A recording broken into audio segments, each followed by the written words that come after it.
My name is Jimmy Carter, and I'm running for president. He went from being Jimmy Who to winning the White House itself, then struggled with crises overseas and a troubled economy at home. A one-term president whose time as ex-president was the longest. Thank you. Among the most active in American history, becoming the first American president to celebrate his 100th birthday. James Earl Carter Jr., he always went by Jimmy, was born in small-town Plains, Georgia, growing up on a farm without electricity or indoor plumbing. He attended the U.S. Naval Academy, studied nuclear physics, worked in the nuclear submarine program. Carter married Rosalind Smith, a friend of his sister's, and she became his lifelong partner. When his father died, Carter left his military career and went home to run the family peanut farm. But he wanted something more. He got into politics, Georgia state senator, then governor. I, Jimmy Carter, do solemnly swear. In the Old South, Carter was something new. The time for racial discrimination is over. He attracted national attention. Would our first challenger enter and sign in, please? But was still enough of an unknown in 1973 to appear on What's My Line? 1 year later, I'd like to announce that I am a candidate for president. After Watergate, the country was ready for a Washington outsider who said America deserved a government as good as its people. A born-again Christian who promised voters, "I will never lie to you." We now have a projected winner, James Earl Carter of the state of Georgia, elected the next president of the United States. Carter narrowly defeated Gerald Ford, becoming the first president from the Deep South in more than a century. I, Jimmy Carter, do solemnly swear. He started with a common touch, an inaugural walk to the White House, a cardigan sweater to talk to the nation about the energy crisis. There's no way that I or anyone else in the government can solve our energy problems if you are not willing to help.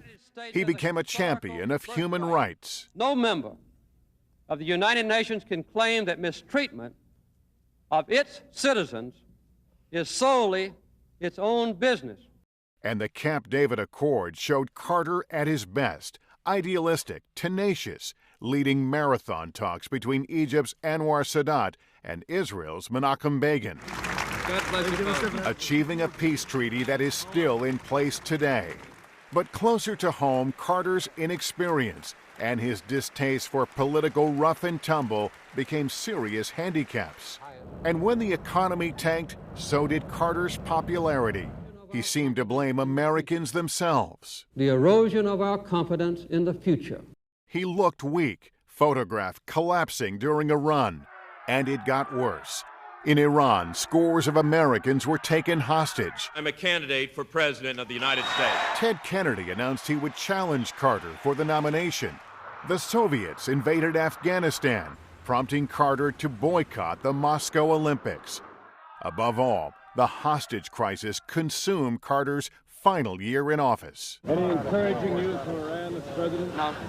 A mission to rescue the hostages ended in tragedy. 8 Americans had died, an unknown number of other Americans had been wounded. It was my decision to attempt the rescue operation. The responsibility is fully my own.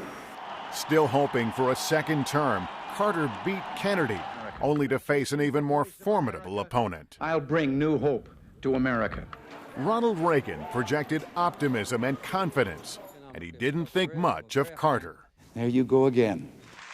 Jimmy Carter lost in a landslide. And though he finally negotiated the release of the hostages, they weren't officially freed until just after he left office. Through it all, Carter was sustained by his faith. You were faced with some huge crises as president. Did you drop down to your knees and pray? Often, yes, often. In fact, I prayed more per day, per hour, while I was president than any other 4 years in my life. And his defeat marked the beginning of a remarkable post-presidency. He established the Carter Center, committed to advancing human rights and democracy. He even got some respect from an old adversary. You gave of yourself to this country, gracing the White House with your passion and intellect, and commitment. For that, Mr. President, I thank you, and your country thanks you. Carter built houses for the poor. He monitored elections, battled disease, and worked for peace around the world, sometimes at odds with his successors. He wrote dozens of books, and in 2002 was awarded the Nobel Peace Prize. An extraordinary ex-president, proud of his years in the White House. Kept the peace. We never went to war. We told the truth. Never lied to the American people. Never misled the American people. So in general terms, I feel perfectly at ease with my term. Carter was diagnosed with cancer, determined to beat it while maintaining his typical collected demeanor. I think I have been as blessed as any human being in the world. Everything's been a blessing for me. So I'm thankful and hopeful. Despite the diagnosis, he continued building houses alongside Rosalind and marked their 75th wedding anniversary in 2021. 75 years, I can't predict. Rosalind died 2 years later, marking the longest presidential marriage in history. In 2024, Carter marked another milestone, his 100th birthday, with an outpouring of gratitude for his life of service. He brought that devotion to everything he did for family and for country until the end.